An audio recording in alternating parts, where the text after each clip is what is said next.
नमस्ते दोस्तों, कैसे हैं आप लोग।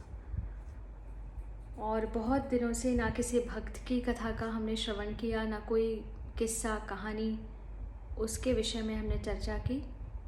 इन दिनों केवल श्रीमद् भगवत गीता में क्या लिखा है यह जानने की बहुत उत्कंठ प्रेरणा अंदर से पैदा हो रही है और केवल उसी को पढ़ने की इच्छा रहती है, तो अन्य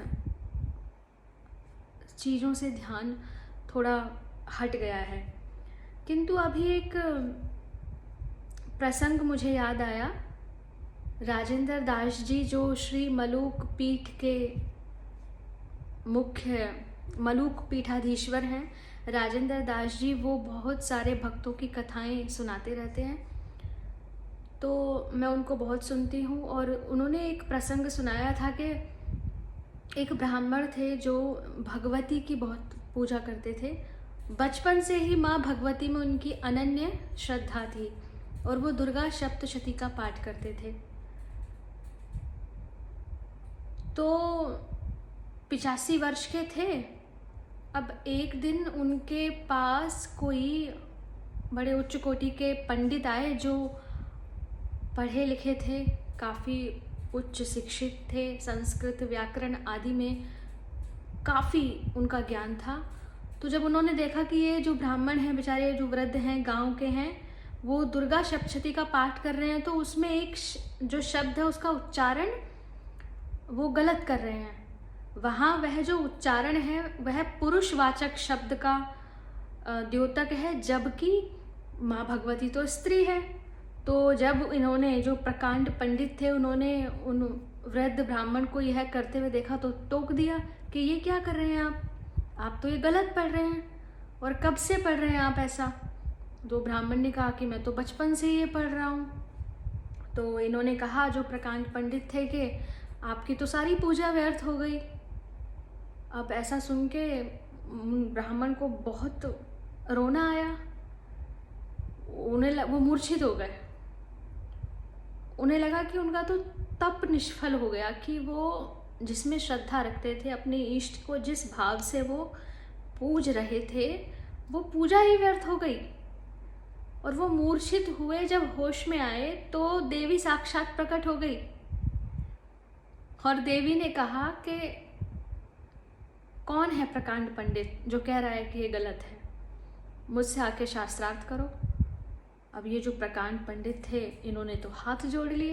इन्होंने कहा कि अच्छी बात है कि उनको ये समझ में आया कि वो तो माँ भगवती है, माँ शारदा है, स्वर की जननी है, उसी से तो सारे वेद प्रकट हुए हैं, उससे कौन शास्त्रार्थ करे।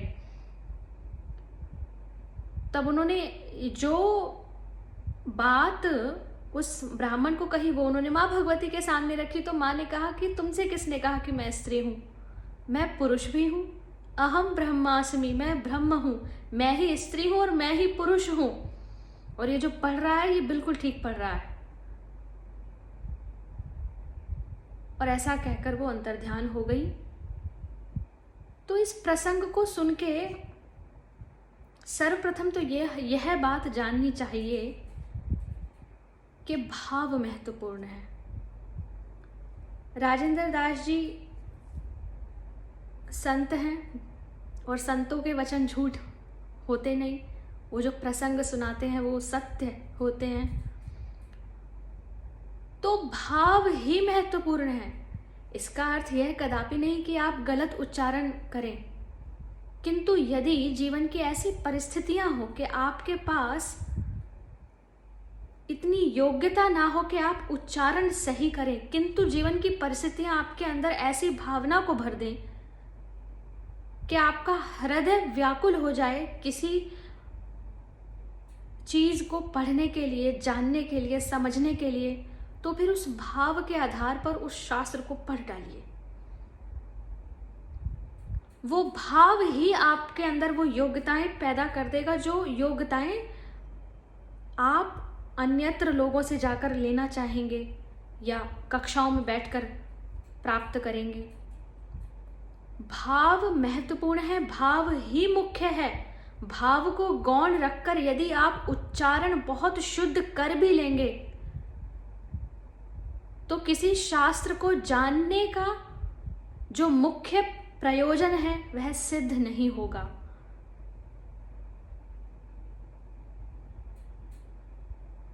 इसलिए भाव के महत्व को समझिए। भाव पूरित कर्म ही आनंद का मार्ग प्रशस्त करते हैं। आशा करती हूँ कि आपको प्रसंग सुनकर आत्मिक शांति मिली होगी। और अन्य प्रसंगों की भी चर्चा करेंगे। हरे कृष्णा।